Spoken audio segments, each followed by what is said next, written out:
엄마 이제 못하겠어. 제발 그만하고 싶어. 그 말이 목구멍까지 올라왔지만 결국 삼켰습니다.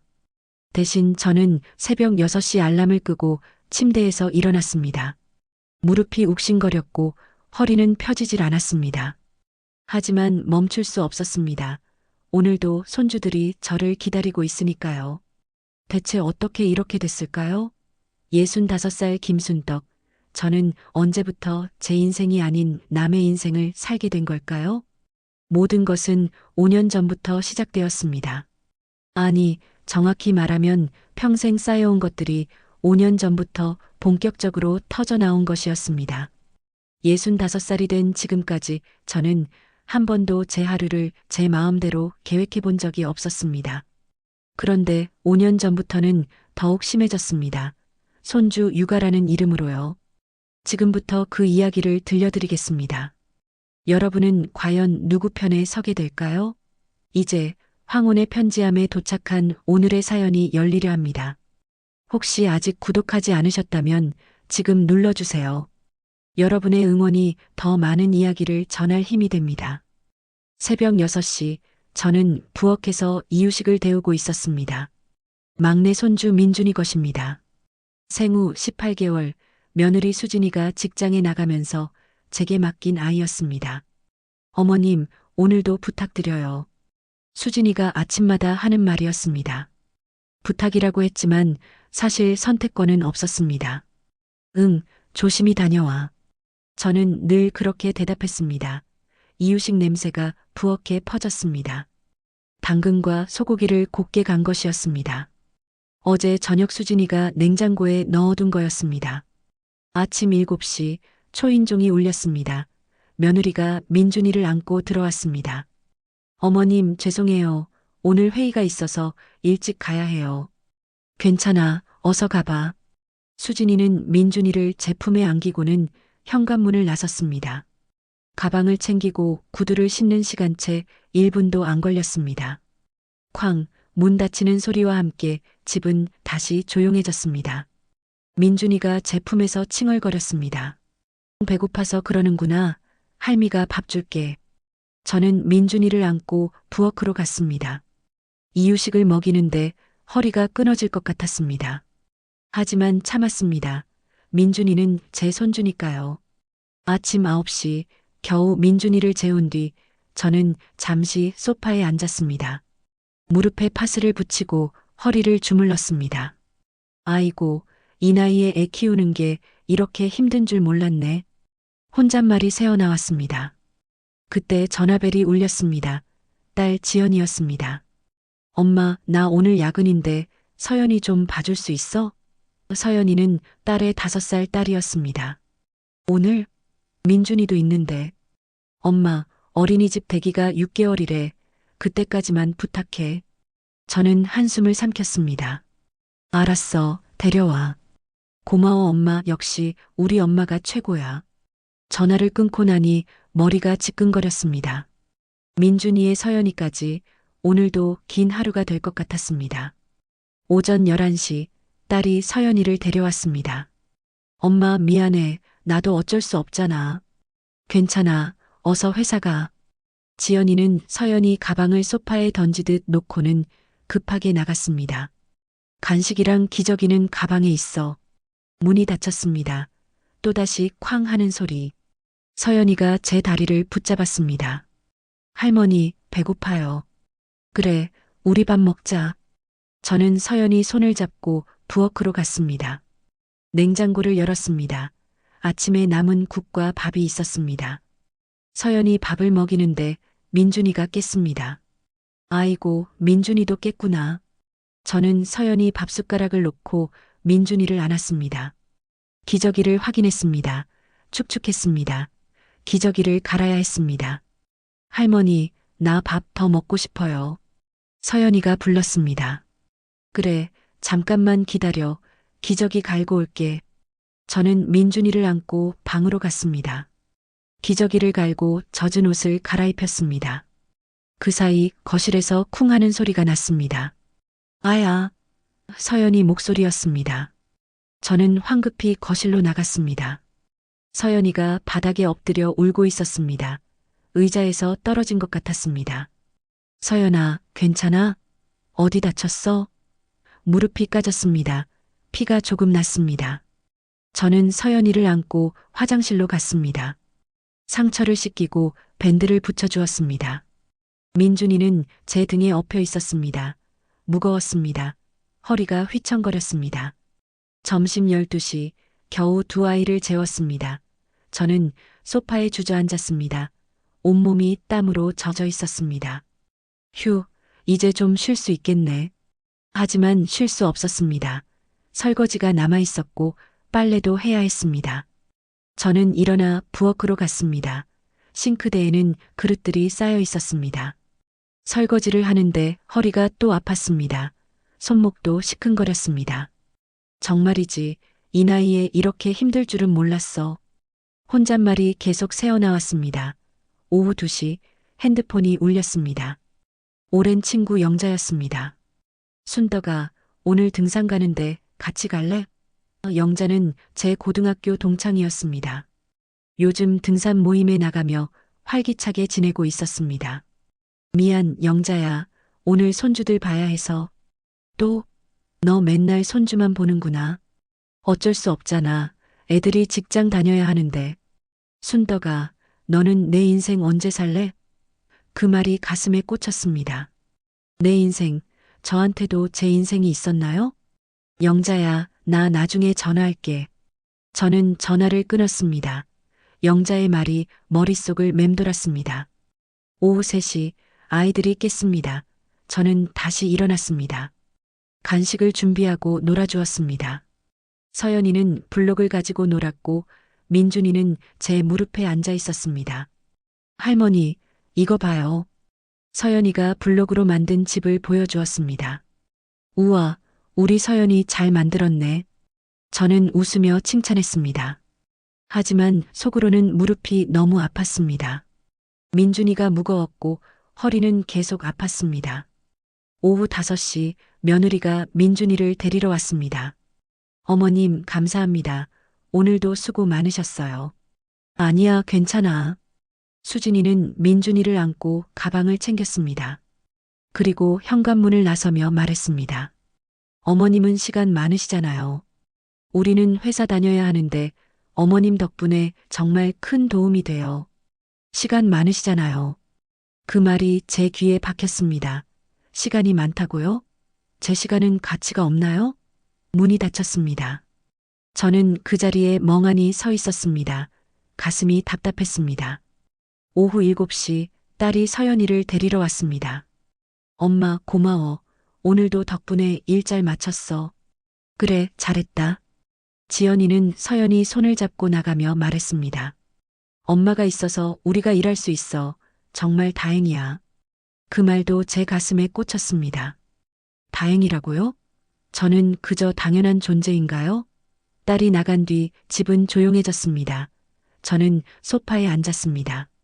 온몸이 쑤셨습니다. 특히 허리와 무릎이 심했습니다. 남편이 퇴근해서 들어왔습니다. 여보, 오늘도 힘들었어? 응, 조금. 저는 억지로 웃었습니다. 남편은 제 얼굴을 보더니 걱정스러운 표정을 지었습니다. 얼굴이 안 좋은데 괜찮아? 괜찮아. 그냥 좀 피곤한 것뿐이야. 저녁 8시 저는 남편과 함께 저녁을 먹었습니다. 국과 반찬을 데우고 밥을 차렸습니다. 손목이 또 아팠습니다. 설거지를 너무 많이 해서 그런 것 같았습니다. 여보, 손목이 왜 그래? 남편이 물었습니다. 아, 이거 그냥 좀 쓰린 것뿐이야. 병원 가봐야 하는 거 아니야? 괜찮아. 파스 붙이면 나을 거야. 저는 손목을 감추고 밥을 먹었습니다. 하지만 젓가락을 쥐는 것도 힘들었습니다. 밤 9시 설거지를 마치고 저는 침대에 누웠습니다. 몸을 뒤척이는데 허리가 찌릿했습니다. 아이고, 신음이 새어나왔습니다. 남편이 제 허리를 주무르기 시작했습니다. 여보, 너무 무리하지 마. 무리하는 게 아니야. 손주들 보는 건 당연한 일이잖아. 당연한 일? 정말 당연한 걸까요? 저는 천장을 바라보았습니다. 영자의 말이 또 떠올랐습니다. 너는 내 인생 언제 살래? 밤 10시 잠이 오지 않았습니다. 저는 일어나 거실로 나왔습니다. 서랍을 열었습니다. 오래된 공책 하나가 눈에 띄었습니다. 먼지가 쌓인 그 공책을 꺼냈습니다. 표지가 노랗게 발에 있었습니다. 30년 전 공책이었습니다. 첫 페이지를 펼쳤습니다. 거기에는 제 손글씨로 이렇게 적혀 있었습니다. 60세 이후 하고 싶은 것들, 제주도 여행, 수채화 배우기, 친구들과 등산, 요가 강습, 도서관에서 책 읽기. 하나하나 읽으며 눈물이 났습니다. 이 꿈들은 언제쯤 이뤄질 수 있을까요? 저는 공책을 다시 서랍에 넣었습니다. 아직은 아니야. 아직은 손주들이 나를 필요로 하니까. 하지만 가슴 한편이 무너져 내렸습니다. 정말 이대로 괜찮은 걸까요? 제 인생은 정말 이대로 끝나는 걸까요? 그날 밤 저는 결국 잠들지 못했습니다. 내일도 새벽 6시에 일어나야 하는데 잠이 오질 않았습니다. 영자의 목소리가 계속 귓가에 맴돌았습니다. 다음 날 아침도 똑같았습니다. 새벽 6시 알람이 울리고 저는 다시 일어났습니다. 어젯밤 제대로 자지 못해서 몸이 천근만근이었습니다. 하지만 일어나야 했습니다. 민준이가 오늘도 올 테니까요. 거울을 봤습니다. 눈 밑에 다크서클이 짙게 내려앉아 있었습니다. 이게 뭐야, 완전히 늙었네. 한숨이 나왔습니다. 하지만 화장을 할 시간도 없었습니다. 저는 서둘러 부엌으로 가서 이유식을 데웠습니다. 7시 정각, 초인종이 울렸습니다. 며느리였습니다. 오늘은 평소보다 표정이 더 급해 보였습니다. 어머님, 오늘 정말 급해요. 중요한 프레젠테이션이 있거든요. 그래, 알았어. 민준이 잘 볼게. 수진이는 민준이를 제품에 밀어넣듯이 안기고는 현관문을 나섰습니다. 그럼 잘 부탁드려요. 문이 쾅 닫혔습니다. 저는 민준이를 안고 거실로 갔습니다. 민준이가 울기 시작했습니다. 응, 엄마는 회사 갔어. 할미랑 놀자. 하지만 민준이는 계속 울었습니다. 30분 동안 울고 또 울었습니다. 저는 민준이를 달래느라 온 힘을 다했습니다. 안아도 보고 노래도 불러주고 장난감도 보여주었지만 소용없었습니다. 에휴, 오늘 유독 보채네. 결국 이유식을 먹이고 나서야 민준이가 잠잠해졌습니다. 그런데 이유식을 먹이다가 제 옷에 음식이 튀었습니다. 새로 입은 옷이었는데 얼룩이 졌습니다. 아이고, 이걸 어떡해. 하지만 옷을 갈아입을 틈도 없었습니다. 민준이가 다시 칭얼거리기 시작했으니까요. 오전 10시 전화벨이 울렸습니다. 딸이었습니다. 엄마, 나 오늘도 서연이 좀 봐줘야 할 것 같아. 오늘도? 지연아, 엄마 너무 힘들어. 제가 처음으로 힘들다고 말했습니다. 하지만 딸의 반응은 차가웠습니다. 엄마, 나도 어쩔 수 없잖아. 회사에서 일이 밀려서 그래. 엄마는 시간 있잖아. 시간 있잖아. 또 그 말이었습니다. 제 시간은 정말 그렇게 가치가 없는 걸까요? 엄마, 부탁이야. 한 달만 더 참아줘. 어린이집 들어가면 내가 알아서 할게. 저는 말없이 전화를 끊었습니다. 화가 났지만 표현할 수 없었습니다. 딸을 위해서라도 참아야 한다고 생각했으니까요. 오전 11시 딸이 서연이를 데려왔습니다. 엄마, 고마워. 정말 엄마 아니면 안 돼. 지연이는 서연이를 현관에 세워두고 급하게 가방을 챙겼습니다. 서연이 점심은 냉장고에 있는 거 데워서 줘. 나 진짜 늦었어. 지연아, 잠깐. 제가 딸을 불렀지만 이미 문이 닫혔습니다. 저는 서연이와 민준이를 바라봤습니다. 두 아이 모두 제게 매달렸습니다. 할머니, 배고파요. 할미, 응가. 동시에 두 가지 일을 해야 했습니다. 저는 먼저 민준이 기저귀를 갈았습니다. 그리고 서연이 밥을 데웠습니다. 그 사이 민준이가 거실에서 울기 시작했습니다. 아이고, 잠깐만 기다려. 저는 서연이 밥그릇을 들고 거실로 나갔습니다. 민준이를 안으려는데 무릎이 꺾였습니다. 아, 순간 중심을 잃고 비틀거렸습니다. 밥그릇이 손에서 떨어질 뻔했지만 간신히 붙잡았습니다. 하지만 국물이 제 손등에 쏟아졌습니다. 으악, 뜨거워. 뜨거운 국물에 손등이 데였습니다. 빨갛게 부어오르기 시작했습니다. 저는 황급히 수돗물에 손을 씻었습니다. 하지만 따가웠습니다. 아이고, 이게 뭐 하는 짓인가. 눈물이 났습니다. 아파서도 눈물이 났지만 이 상황이 너무 서러워서 눈물이 났습니다. 할머니, 울어요? 서연이가 제 얼굴을 올려다봤습니다. 아니야, 할머니 안 울어. 괜찮아. 저는 눈물을 닦고 다시 일어섰습니다. 하지만 손등은 계속 따가웠습니다. 점심 12시 두 아이에게 밥을 먹이고 나니 정신이 하나도 없었습니다. 설거지를 하는데 손등의 화상 부위가 물에 닿아서 더 아팠습니다. 참자, 조금만 참자. 저는 이를 악물고 설거지를 마쳤습니다. 그리고 두 아이를 재웠습니다. 겨우 잠든 아이들을 보며 저는 소파에 주저앉았습니다. 손등을 보니 물집이 생기기 시작했습니다. 병원에 가야 하나? 하지만 아이들을 두고 나갈 수 없었습니다. 저는 약상자에서 화상 연고를 꺼내 바르고 거즈를 감았습니다. 오후 2시 아이들이 깨지 않기를 바라며 잠시 눈을 붙였습니다. 하지만 10분도 안 돼서 민준이가 깼습니다. 저는 다시 일어났습니다. 민준이를 안고 달래고 기저귀를 갈고 분유를 탔습니다. 그 사이 서연이도 깼습니다. 할머니, 목말라요. 그래, 잠깐만. 저는 부엌을 오가며 두 아이를 돌봤습니다. 그때 현관 쪽에서 소리가 들렸습니다. 택배 아저씨가 초인종을 눌렀습니다. 택배요. 저는 민준이를 안은 채 현관으로 갔습니다. 문을 열고 택배를 받으려는데 민준이가 몸을 비틀었습니다. 잠깐. 균형을 잃을 뻔했습니다.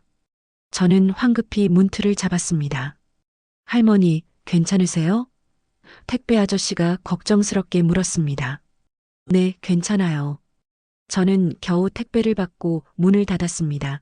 하지만 온몸이 식은땀으로 젖어 있었습니다. 위험할 뻔했네. 만약 넘어졌으면 어떻게 됐을까요? 민준이와 저 둘 다 다쳤을 텐데요. 오후 4시 저는 계단을 오르내리며 빨래를 개고 있었습니다. 2층 다용도실에 빨래를 넣고 내려오는데 다리에 힘이 풀렸습니다. 저는 계단에서 발을 헛디뎠습니다. 쿵, 쿵쿵. 계단 3칸을 굴러 떨어졌습니다.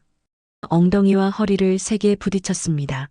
특히 왼쪽 손목을 짚으면서 꺾였습니다. 아야, 아파.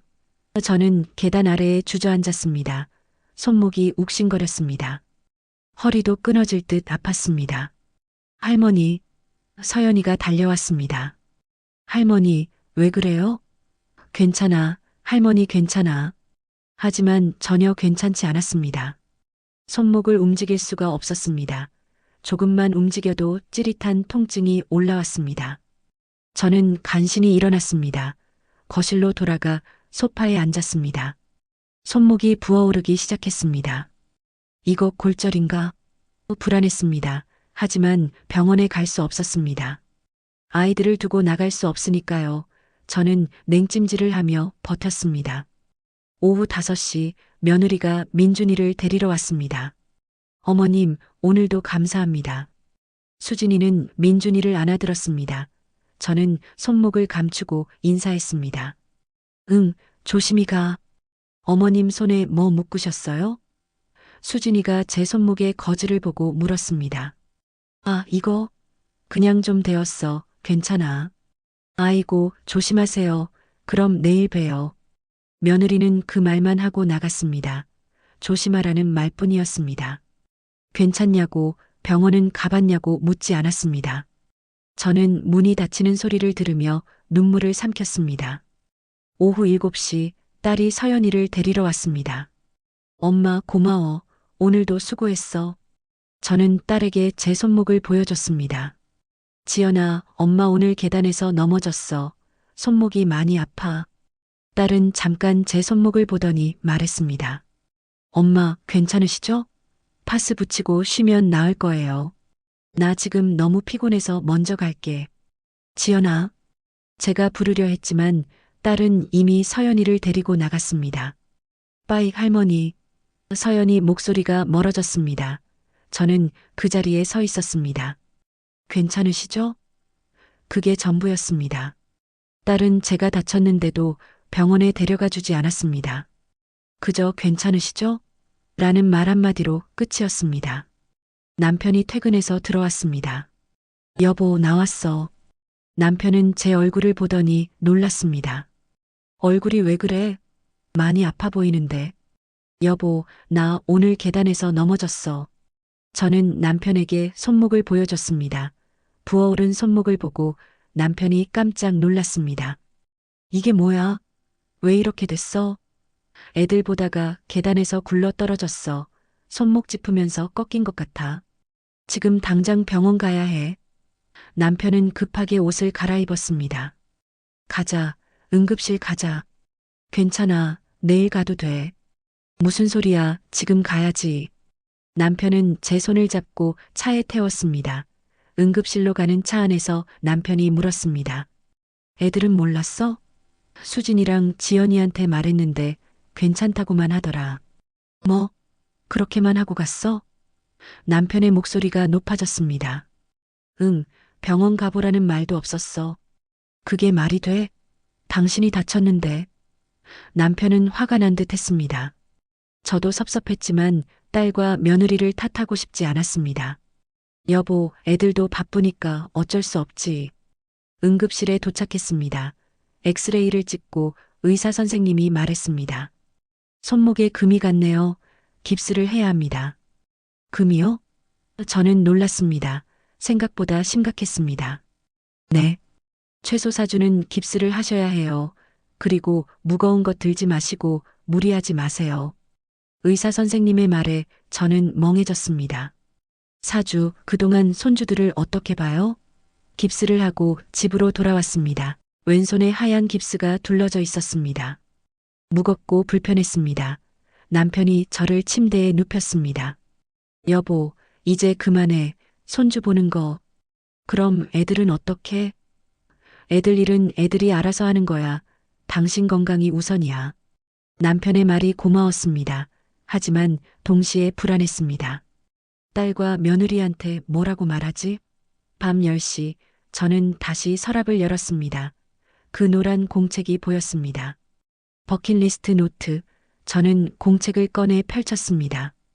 60세 이후 하고 싶은 것들. 그 아래 적힌 목록들을 하나씩 읽었습니다. 제주도 여행, 수채화 배우기, 친구들과 등산, 요가, 강습, 도서관에서 책 읽기, 카페에서 여유롭게 커피 마시기, 남편과 단둘이 여행.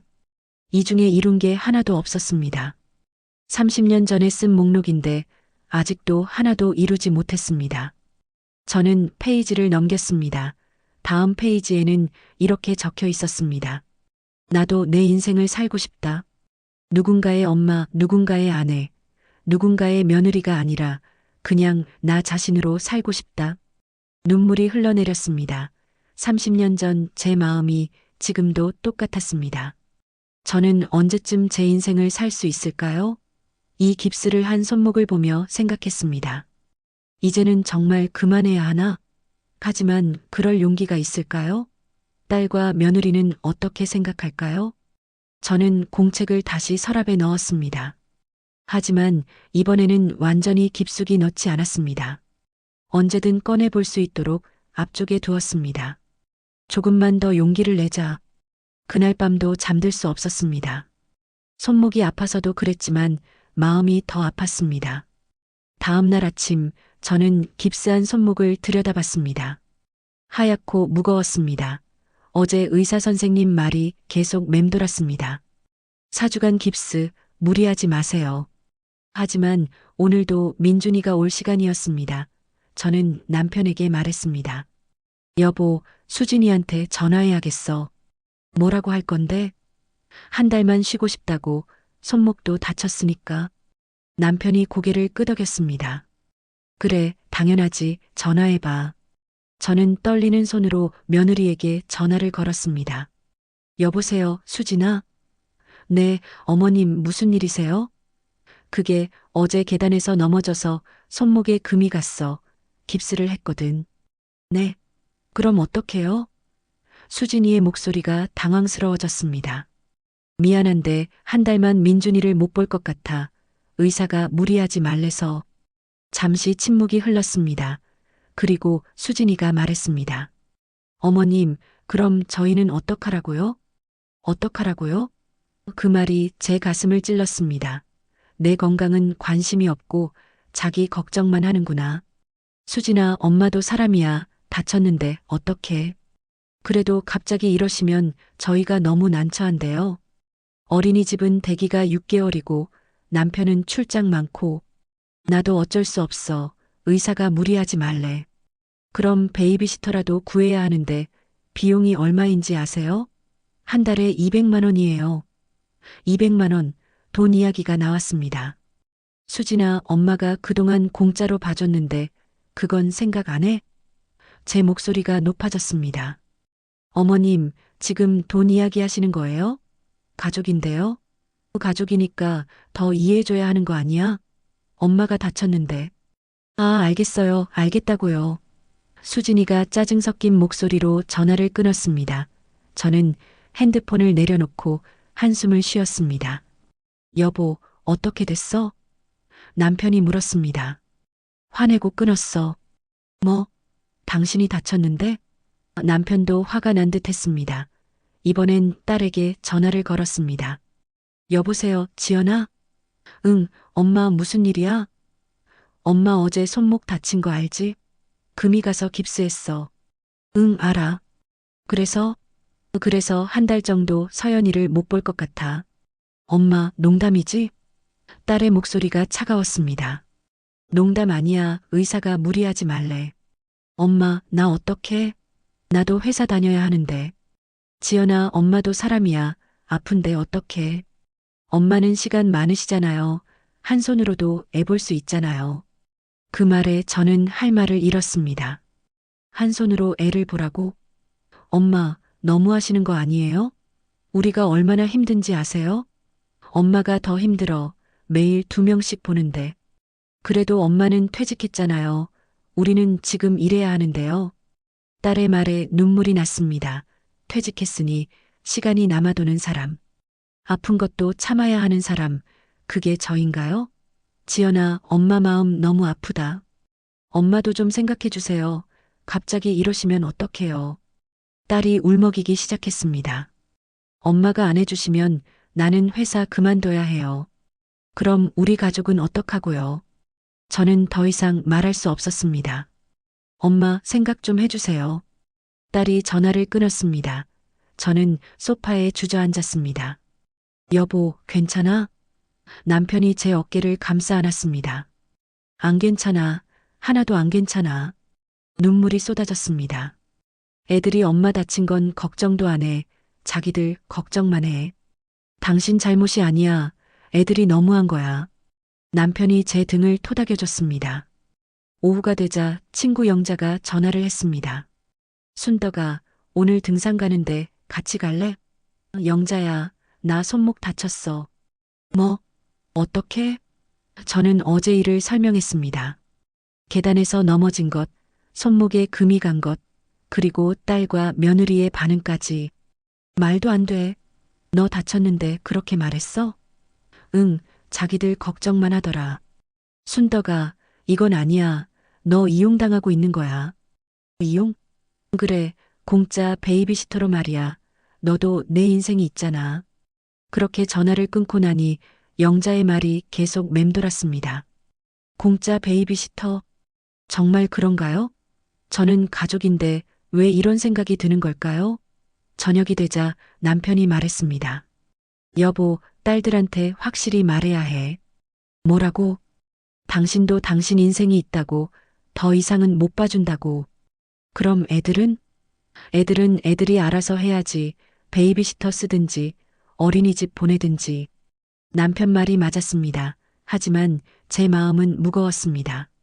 그날 밤 저는 서랍에서 버킷리스트 노트를 꺼냈습니다.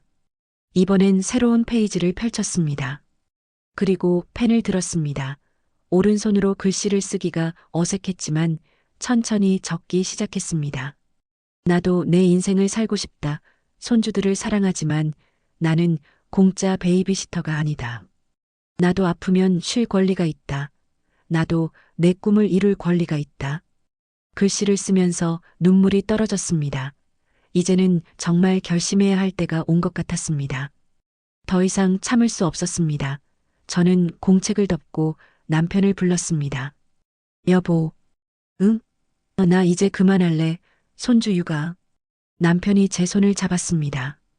잘 생각했어. 나도 그래야 한다고 생각했어. 애들이 화낼 텐데. 화내도 어쩔 수 없어. 당신 건강이 더 중요해.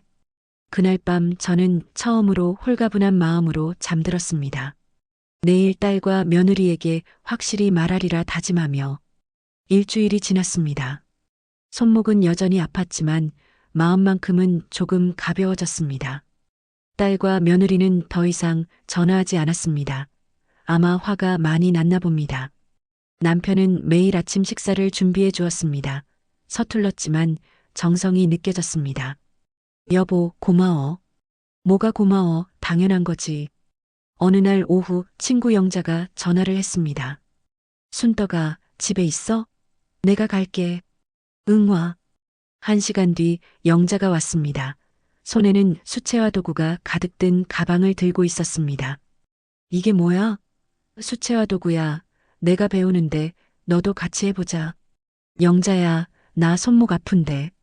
오른손으로 그리면 되잖아. 왼손은 그냥 종이만 잡고 있으면 돼.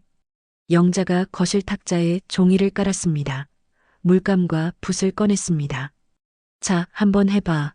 뭐든지 그리고 싶은 거. 저는 조심스럽게 붓을 들었습니다. 오른손이 떨렸습니다. 30년 만에 그림을 그리는 거였으니까요. 뭘 그리지? 내가 좋아하는 거, 꽃이든 풍경이든. 저는 천천히 붓을 움직였습니다. 파란색 물감을 찍어 종이에 대었습니다. 하늘을 그렸습니다. 그리고 초록색으로 나무를 그렸습니다. 와, 순떡아 잘하는데? 아니야, 엉망이야. 아니야, 처음 치고는 잘했어. 그림을 그리는 동안 제 마음이 편안해졌습니다. 아무 생각도 들지 않았습니다. 그저 붓을 움직이고 색을 칠하는 것만 집중했습니다. 어때? 기분 좋지? 응, 정말 좋아. 그럼 너 손 다 나으면 같이 수채화 강습 같이 다니자. 진짜? 응, 문화센터에서 하는데 화요일 오전반이야. 할머니들 많이 다녀. 제 가슴이 두근거렸습니다. 정말 제가 할 수 있을까요? 영자가 떠난 뒤 저는 그린 그림을 들여다봤습니다. 서툴렀지만 제가 그린 첫 작품이었습니다. 남편이 퇴근해서 그림을 보았습니다. 여보, 이거 당신이 그렸어? 응, 영자가 도구 가져와서. 잘 그렸는데? 우리 액자에 넣어서 걸어놓자. 에이, 부끄러워. 하지만 기분이 좋았습니다. 누군가 제 작품을 인정해주다니. 저녁을 먹는데 전화벨이 울렸습니다. 시어머니였습니다. 여보세요, 어머님. 순덕아, 나다. 네, 어머님 무슨 일이세요? 지연이가 나한테 전화했더라. 내가 서연이를 안 봐준다며? 그 순간 가슴이 철렁했습니다. 딸아이가 시어머니한테 말한 거였습니다. 어머님, 제가 손목을 다쳐서요. 손목 다쳤으면 한 손으로라도 봐줘야지. 지연이가 얼마나 힘든데. 어머님, 의사가 무리하지 말래서요. 에이, 의사가 뭘 알아. 내가 조심하면 되지. 시어머니의 목소리가 차가웠습니다. 지연이가 일을 그만둬야 할 판인데 내가 그렇게 이기적이면 어떡하니? 어머님, 저는 이기적인 게 아니에요. 아니면 뭐야? 손주 하나 못 봐줘? 내가 아들 키울 때는 아프면서도 다 키웠어. 어머님, 순덕아, 내가 어미로서 도리를 다해야지. 애들 힘들게 하면 안 돼. 저는 할 말을 잃었습니다. 어머님, 저도 힘들어요. 너는 퇴직했잖아. 지연이는 일해야 하는데. 또 그 말이었습니다. 퇴직했으니 시간이 남아도는 사람.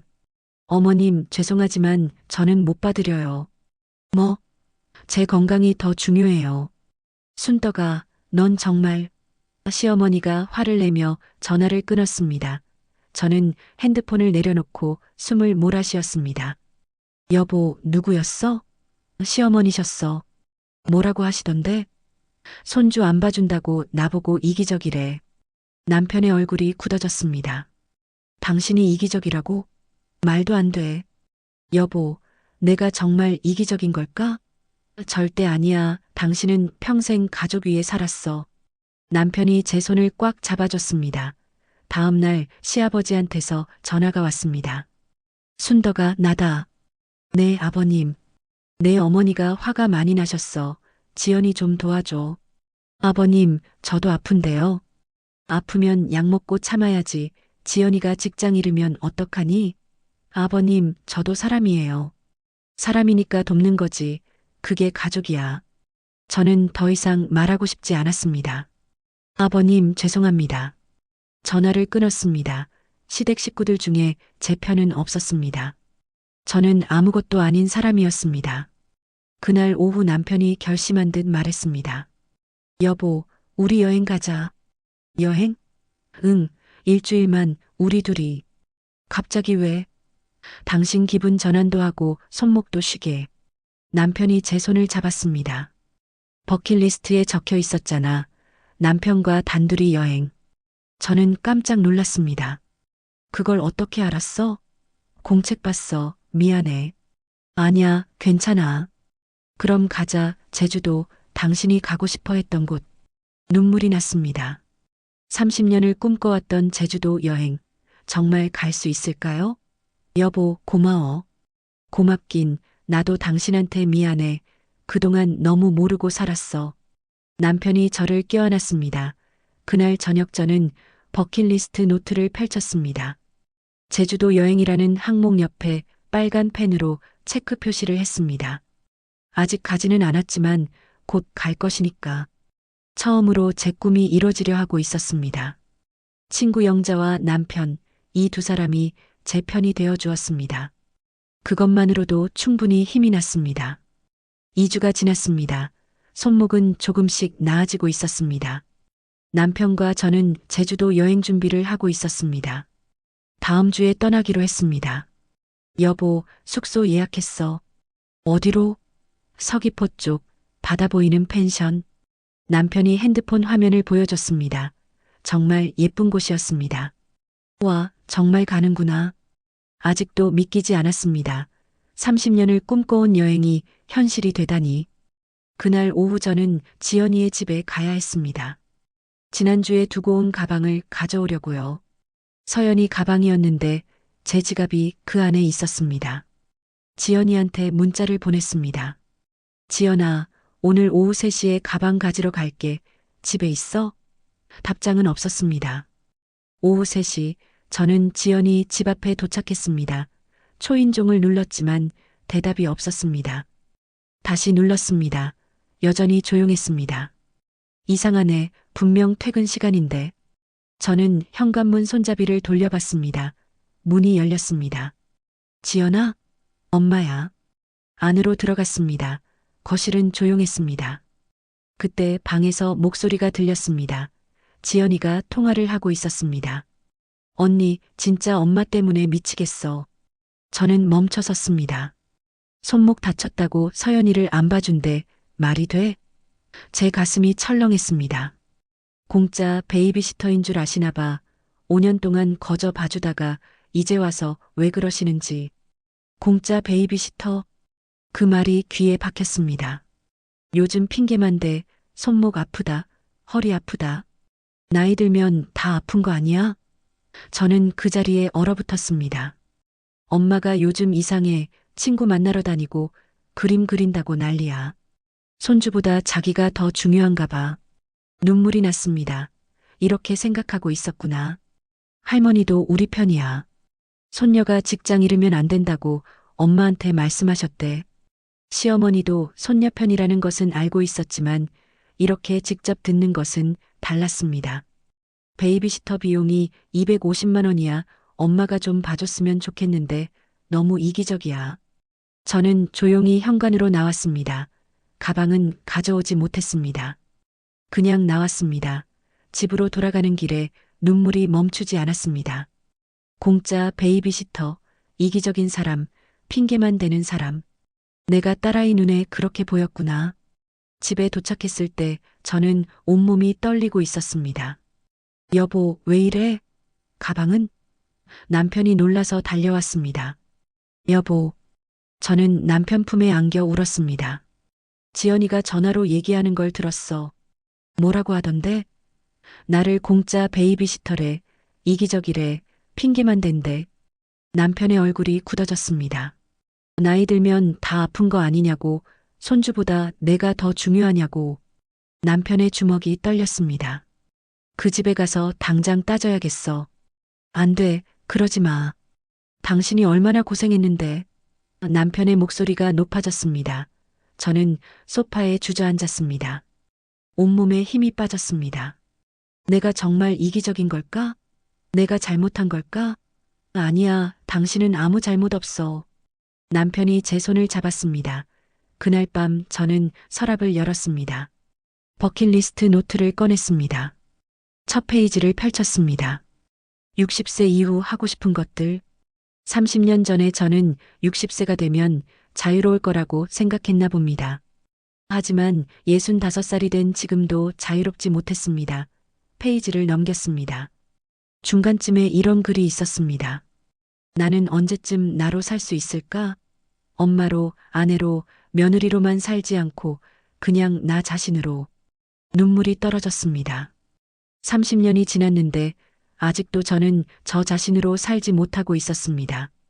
남편이 옆에 앉았습니다. 여보, 울지 마. 여보, 나 정말 이기적인 거야?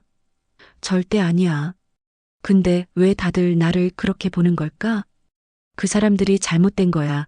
당신은 평생 희생했어. 남편이 제 어깨를 안았습니다.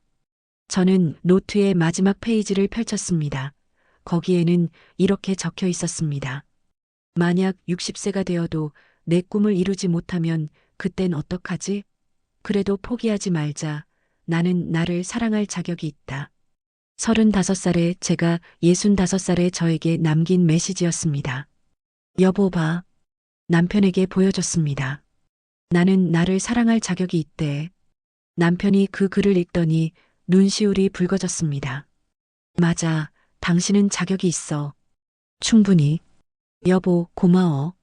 우리는 한참을 그렇게 안아 있었습니다. 그날 밤 저는 결심했습니다. 더 이상 물러서지 않겠다고. 며느리가 뭐라고 하든, 딸이 뭐라고 하든, 시댁에서 뭐라고 하든, 저는 제 인생을 살겠다고. 다음 주 제주도 여행은 그 시작이 될 것입니다.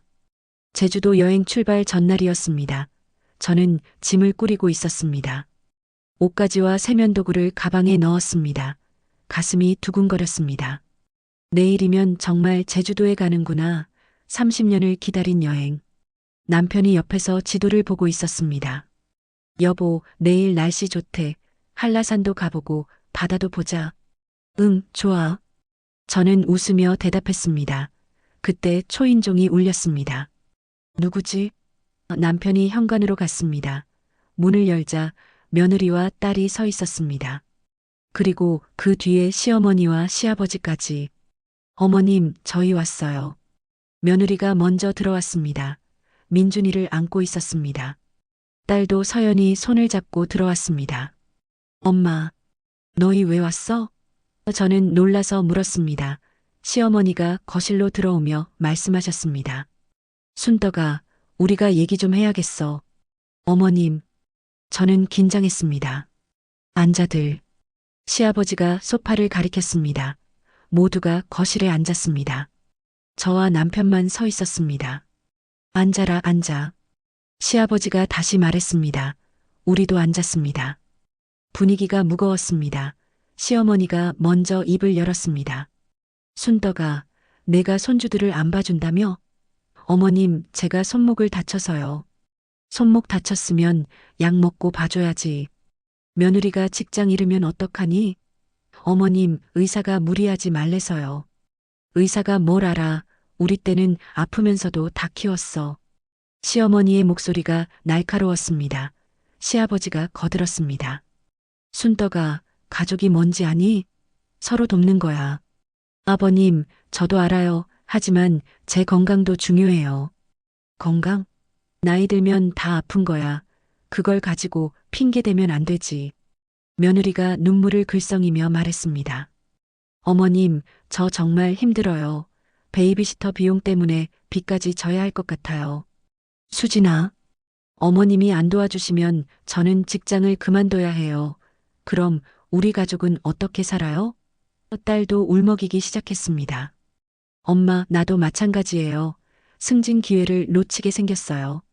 엄마가 서연이만 봐주시면 되는데. 지연아, 엄마도 힘들어. 엄마는 집에만 계시잖아요. 저희는 밖에서 일해야 하는데요.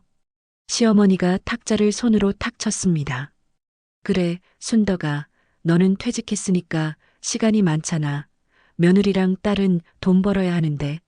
어머님, 저도 제 시간이 필요해요. 내 시간? 내가 뭘 한다고? 시어머니가 비웃듯이 말했습니다. 그림 그린다고? 친구 만난다고? 그게 손주들보다 중요하니? 그 말에 가슴이 무너졌습니다. 제 꿈이 그렇게 하찮은 건가요? 어머님, 저도 제 인생이 있어요. 인생? 너 이미 다 살았잖아. 이제는 손주들 키우는 게 내 인생이야. 시아버지도 거들었습니다. 순덕아, 우리 때는 말이야. 손주 키우는 게 당연했어. 너무 이기적으로 굴지 마. 아버님, 저는 이기적이지 않아요. 아니면 뭐야? 손주들 버리는 거잖아. 며느리가 울음을 터뜨렸습니다. 어머님, 저 정말 어떡하면 좋아요? 민준이를 어디 맡겨요? 딸도 함께 울었습니다. 엄마가 절 버리시는 거예요? 저는 숨이 막혔습니다. 모두가 저를 애워싸고 압박했습니다. 그때 남편이 일어섰습니다. 그만두래요. 뭐? 시아버지가 남편을 쳐다봤습니다. 제 아내가 잘못한 게 없습니다. 태호야, 너까지 그러니? 시어머니가 놀란 표정을 지었습니다. 어머니, 제 아내가 5년 동안 얼마나 고생했는지 아십니까? 고생? 손주 보는 게 무슨 고생이야. 매일 아침 6시에 일어나서 밤 9시까지 2명씩 돌봤습니다. 식사도 제대로 못하고 화장실도 못 가고. 그래도 당연한 거잖아. 당연하지 않습니다. 남편의 목소리가 높아졌습니다. 모두가 조용해졌습니다. 제 아내는 아무것도 아닌 사람이 아닙니다. 아내도 꿈이 있고 하고 싶은 게 있습니다. 태호야. 시아버지가 남편을 말리려 했습니다. 하지만 남편은 멈추지 않았습니다. 5년 동안 공짜로 봐준 게 얼마나 되는지 아십니까? 베이비시터 비용으로 치면 1억이 넘습니다. 돈 이야기를 하는 거야, 지금? 시어머니가 어이없다는 표정을 지었습니다. 네, 돈 이야기입니다. 제 아내의 노동에는 가치가 있습니다. 며느리가 끼어들었습니다. 아버님, 그럼 저희 보고 돈 내라는 거예요? 최소한 고맙다는 표현이라도 하라는 거다. 남편이 단호하게 말했습니다. 딸이 울면서 말했습니다. 아빠, 그럼 나는 어떡해요? 지연아, 너도 이제 알아서 해야지. 내 엄마한테만 기대지 말고. 아빠, 저는 남편의 손을 잡았습니다. 여보, 됐어. 안 돼, 더 이상 못 참겠어. 남편이 제 손을 꽉 잡았습니다. 시아버지가 일어섰습니다. 태호야, 내가 지금 어른들한테 대드는 거야? 대드는 게 아닙니다. 제 아내를 지키는 겁니다. 시어머니가 손수건으로 눈물을 닦았습니다. 아이고, 내가 이런 소리를 들으려고 며느리를 들였나? 며느리와 딸이 일어났습니다. 어머님, 저희는 이제 어떡하면 좋아요? 수진이가 물었습니다. 저는 천천히 일어났습니다. 수진아, 지연아, 엄마가 너희를 사랑하는 건 변함없어. 하지만 이제는 엄마도 쉬어야 해. 엄마. 딸이 울었습니다. 미안해, 정말 미안해. 하지만 엄마도 엄마 인생을 살고 싶어. 시어머니가 화난 얼굴로 일어섰습니다. 좋아, 내 맘대로 해. 우리는 간다. 시댁 식구들이 나갔습니다. 며느리가 민준이를 안고 저를 한번 쳐다보고는 돌아섰습니다. 어머님, 실망했어요. 그 말을 남기고 나갔습니다. 딸도 서연이를 데리고 나가며 말했습니다. 엄마, 이제 전화하지 마세요. 문이 쾅 닫혔습니다. 저는 그 자리에 주저앉았습니다. 모든 게 끝난 것 같았습니다. 가족이 산산조각 났습니다. 여보, 남편이 저를 안아줬습니다. 괜찮아, 우리 둘이 있잖아. 하지만 괜찮지 않았습니다. 온 가족이 저를 떠났습니다. 저는 정말 이기적인 걸까요? 제가 잘못한 걸까요? 그날 밤은 가장 길고 어두운 밤이었습니다. 다음 날 아침 우리는 예정대로 제주도로 떠났습니다. 여보, 정말 가는 거야? 응, 가자, 우리 둘이. 남편이 제 손을 잡았습니다. 비행기 안에서 저는 창밖을 보았습니다. 구름 위로 하늘이 펼쳐져 있었습니다. 눈물이 났습니다. 30년을 기다렸던 여행. 하지만 마음 한편이 무거웠습니다. 딸의 마지막 말이 계속 맴돌았습니다. 정말 이대로 끝인 걸까요? 제주도에 도착했습니다. 펜션은 정말 아름다웠습니다. 창밖으로 푸른 바다가 보였습니다. 여보, 예쁘다. 그치? 여기서 푹 쉬자. 저녁을 먹고 바닷가를 산책했습니다. 파도 소리가 들렸습니다. 남편이 제 어깨를 감쌌습니다. 여보, 미안해. 내가 좀 세게 말한 것 같아. 아니야, 고마워. 당신이 날 지켜줘서. 당연한 거야. 우리는 한참을 바다를 보았습니다. 둘째 날 아침, 저는 어지러움을 느꼈습니다. 일어나려는데 힘이 없었습니다. 여보, 괜찮아? 남편이 달려왔습니다. 어지럽긴 한데 괜찮아. 좀 쉬면 나을 거야. 하지만 점점 더 어지러웠습니다. 남편이 급히 119에 전화했습니다. 구급차가 왔고 저는 제주도 병원 응급실로 실려갔습니다. 의사 선생님이 검사를 했습니다. 과로와 스트레스로 인한 탈진입니다. 혈압도 많이 올라가 있네요. 탈진이요? 남편이 놀라서 물었습니다. 네, 환자분이 최근에 많이 힘드셨나 봅니다. 몸이 한계에 도달한 거예요. 저는 병실에 누워 링거를 맞았습니다. 남편이 제 손을 잡고 있었습니다. 여보, 미안해. 내가 진작 알았어야 했는데. 아니야, 괜찮아. 그때 남편의 핸드폰이 울렸습니다. 며느리였습니다. 여보세요? 아버님, 저 수진이에요. 어머님, 어디 계세요? 급한 일이 있어서요. 우리 제주도에 있어. 제주도요? 여행 가셨어요? 응, 근데 쓰러져서 지금 병원에 있어. 네. 어머님이요? 며느리 목소리가 당황스러워졌습니다. 과로로 탈진했대. 혈압도 높아지고. 그럼 많이 아프세요? 응, 링거 맞고 있어. 잠시 침묵이 흘렀습니다. 아버님, 저희가 너무 심했던 것 같아요. 지금 알았어? 남편의 목소리가 차가웠습니다. 죄송해요. 저희가 제주도로 갈게요. 오지 마, 쉬게 해줘. 남편이 전화를 끊었습니다. 다시 전화가 왔습니다. 이번엔 딸이었습니다. 아빠, 나 지연이야. 올케한테 들었어. 엄마 괜찮으세요? 탈진이래, 과로 때문에. 엄마가? 딸의 목소리가 떨렸습니다. 응, 5년 동안 쌓인 피로가 한 번에 온 거야. 아빠, 저희가 갈게요. 오지 마. 너희 보면 엄마가 더 스트레스 받아. 아빠, 지연아, 너희가 엄마한테 뭐라고 했는지 기억나? 죄송해요, 아빠. 죄송하다고 다야? 내 엄마가 얼마나 힘들었는지 알아? 남편의 목소리가 높아졌습니다. 저는 남편의 손을 잡았습니다. 하지만 남편은 멈추지 않았습니다. 너희 엄마는 5년 동안 매일 새벽 6시에 일어나서 밤 9시까지 손주 둘을 봤어. 식사도 제대로 못하고 화장실도 못 가고 앉을 틈도 없었어. 아빠, 저희가 몰랐어요. 몰랐다고? 아니야. 보고도 모른 척한 거지. 남편이 소리쳤습니다. 너희는 엄마 손목 다친 것도 대수롭지 않게 여겼어. 괜찮으시죠? 그 한마디로 끝냈잖아. 병실이 조용해졌습니다. 남편이 계속 말했습니다. 너희 엄마가 계단에서 굴러 떨어졌을 때 병원에 데려간 건 나야. 너희는 전화 한 통으로 끝냈지. 너희 엄마한테 꿈이 있는 줄 알아? 30년 전부터 버킷리스트를 써놨어. 제주도 여행, 수채화 배우기, 친구들과 등산. 근데 30년 동안 하나도 못 이뤘어. 너희 때문에. 남편의 목소리가 떨렸습니다. 너희는 엄마가 시간 많다고 했지? 엄마 인생은 다 살았다고 했지? 엄마는 자기 인생 한 번도 제대로 안 살았어. 너희 키우느라, 남편 뒷바라지 하느라, 손주 키우느라. 저는 눈물을 흘렸습니다. 남편이 제 눈물을 닦아줬습니다. 지연아, 잘 들어. 이제 엄마는 엄마 인생을 살 거야. 네, 아빠.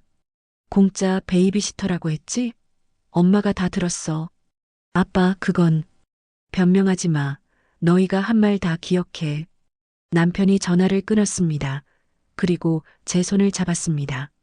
여보, 괜찮아? 응, 고마워. 남편이 가방에서 뭔가를 꺼냈습니다. 제 버킷리스트 노트였습니다. 이거 가져왔어. 당신한테 보여주려고. 왜? 이제부터 하나씩 이뤄가자. 우리 둘이. 남편이 노트를 펼쳤습니다. 제주도 여행에 체크 표시를 했습니다.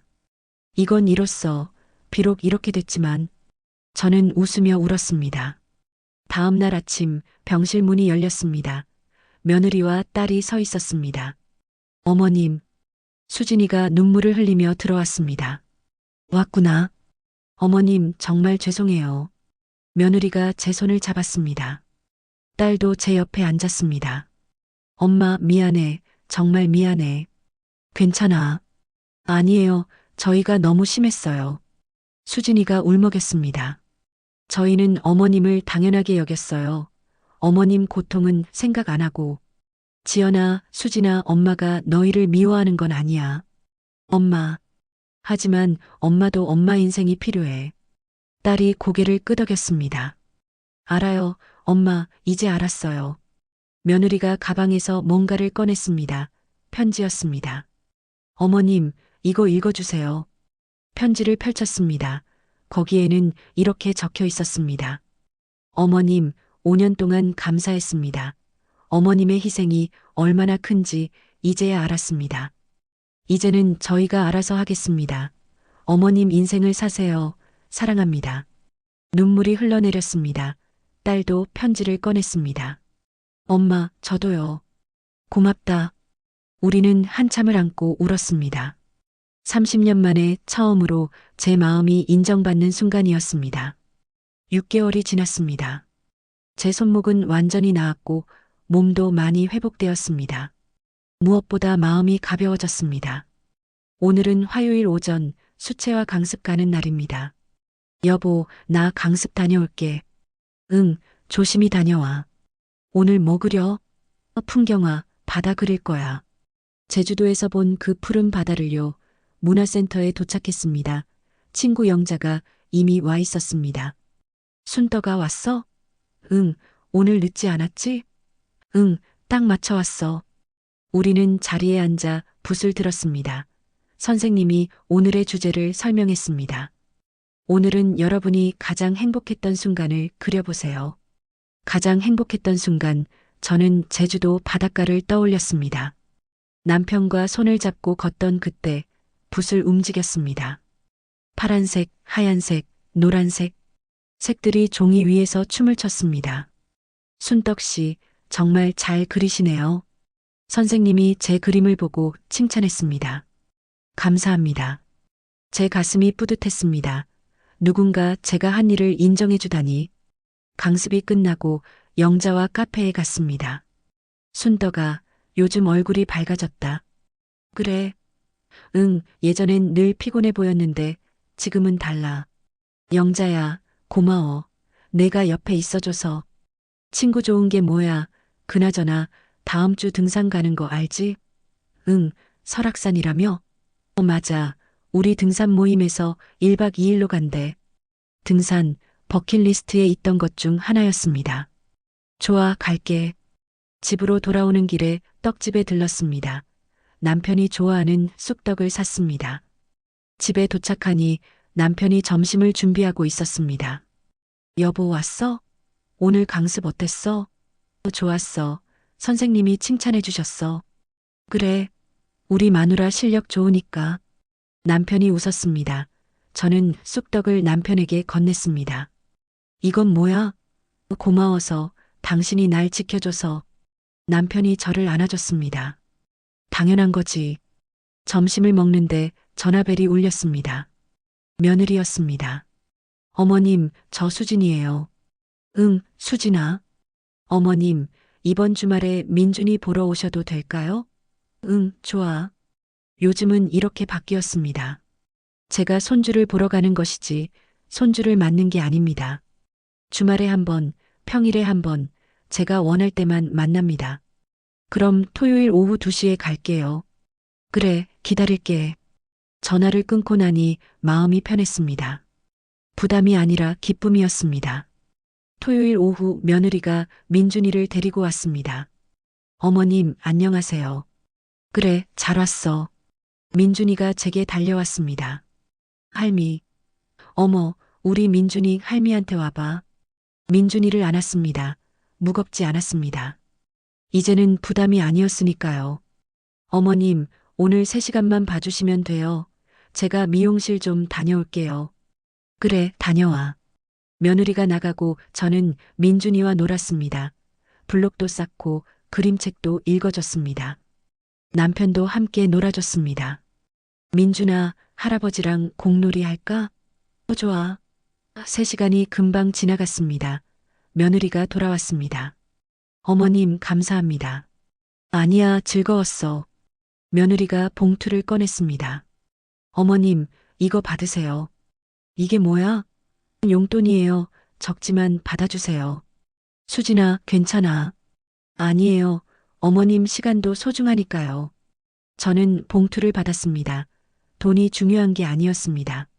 제 시간의 가치를 인정해 준다는 것, 그게 중요했습니다. 일요일에는 딸이 서연이를 데리고 왔습니다. 엄마, 저 왔어요. 그래, 지연아. 엄마, 오늘 서연이랑 공원 가실 수 있어요? 응, 가자. 우리는 셋이서 공원에 갔습니다. 서연이가 그네를 탔고 저는 옆에서 밀어줬습니다. 할머니, 더 높이. 그래, 더 높이. 딸이 옆에서 우리를 보며 웃었습니다. 엄마, 요즘 많이 행복해 보여요. 응, 행복해. 엄마, 그동안 정말 미안했어요. 괜찮아. 이제 우리 새로 시작하는 거야. 딸이 제 손을 잡았습니다. 엄마 사랑해요. 나도 사랑해. 저녁에 집으로 돌아왔습니다. 남편이 버킷리스트 노트를 펼쳐 놓았습니다. 여보, 이거 봐. 왜? 제주도 여행, 체크. 수채화 배우기, 체크. 친구들과 등산, 다음 주면 체크. 정말 하나씩 이루어지고 있었습니다. 여보, 다음은 뭐 할까? 요가 강습도 있고, 도서관에서 책도 읽고 싶어. 다 하자, 천천히. 남편이 웃었습니다. 저는 노트에 새로운 항목을 추가했습니다. 손주들과 즐겁게 놀기, 부담 없이, 사랑으로. 그리고 마지막 페이지에 이렇게 적었습니다. 나는 공짜 베이비시터가 아니다. 나는 사랑하는 할머니다. 그리고 나는 나 자신이다. 몇 달 후 가족 모임이 있었습니다. 딸과 며느리 그리고 손주들이 모두 왔습니다. 시댁 식구들도 왔습니다. 시어머니가 제게 말씀하셨습니다. 순덕아, 내가 미안했다. 아니에요, 어머님. 아니야, 내가 너를 너무 몰랐어. 이제야 알겠더라. 시어머니가 제 손을 잡았습니다. 너도 내 인생이 있는 거였구나. 어머님, 고맙습니다. 저녁 식사를 하며 며느리가 말했습니다. 어머님, 민준이 어린이집 잘 다니고 있어요. 그래, 다행이다. 어머님 덕분에 제가 일도 계속할 수 있었어요. 정말 감사해요. 딸도 말했습니다.